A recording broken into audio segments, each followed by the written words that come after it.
Alright, so I want to make a video about the most annoying people on Twitter, also known as the 8 horsemen of Twitter. So I'm going to start out by going over the top left person and the top four. That's known as Evan Loves Wharf. He's basically just like a milk toast liberal type on Twitter. It just is always raging about the orange man. He doesn't really give any original takes. It's just usually like trying to bait conservatives, and I don't know, like every time I see him on my Twitter timeline, he's just really annoying.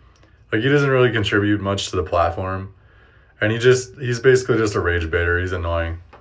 Um Top right is Binted. This guy actually recently got unmasked. People have been trolling him on Twitter a lot because he laughs about other people getting unmasked.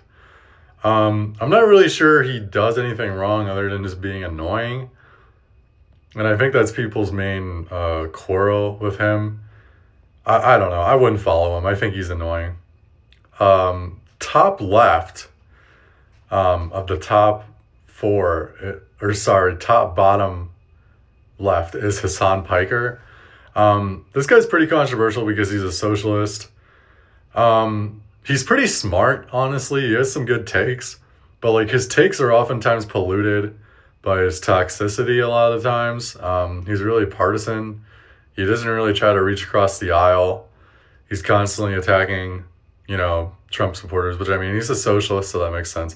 But he's pretty partisan, and he got into a controversy about shocking his dog, Kaya, which hasn't been proven, but I mean, there's a lot of evidence showing that he probably did it.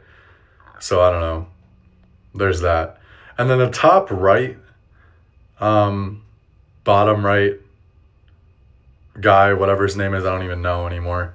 He deleted his account on Twitter and went to Blue Sky, which is like another really toxic echo chamber type platform. It's like ultra Twitter. He's just like a really like partisan liberal type. He doesn't really try to reach across the aisle. He's just I don't know. He's just annoying too in his own way. So most of I don't you probably noticed, but most of the top are liberal partisans. The bottom four horsemen are more of right wing partisan people. Top left of the bottom is known as Rock Solid. He's actually the op complaining about the four liberal horsemen. He has some good takes in regards to video games, and I don't know. He does have some good takes about anime too.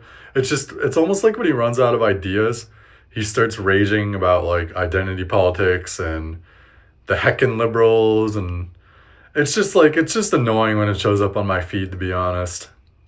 And not only that, he's also a Pipkin grifter too, which is a YouTuber. She's safe edgy. He's really not as safe edgy as her, but despite that, they're both kind of annoying in their own way. Bottom top right is known as Asmongold. This guy's an interesting case. He used to be a World of Warcraft streamer, pretty milk toast. He never had any controversial views, but I think he got bored and he moved on to politics. And honestly, he can give Hassan Piker a run for his money, debate wise. But politically, he's like basically just your milk toast conservative. Complain about everything. This change is bad in every aspect a lot of times with him. And it's just, I don't know. I think some people do miss when he was just more chill. But like every time he shows up now, it's always about politics.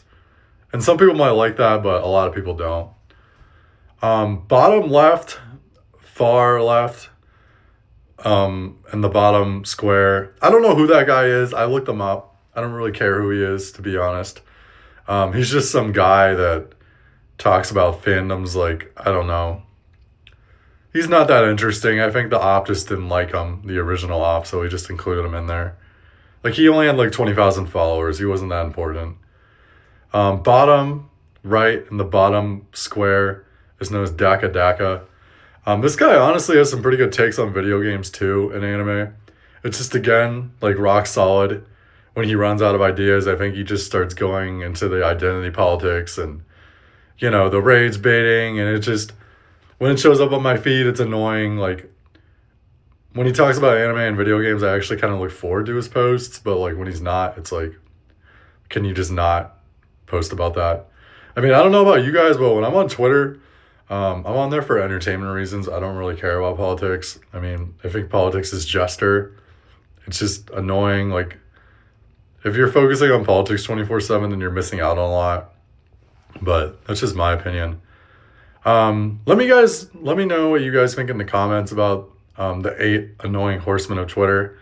Let me know if you think that one of these people is the most annoying, or you think this is a follow list. Let me know what you think in the comments.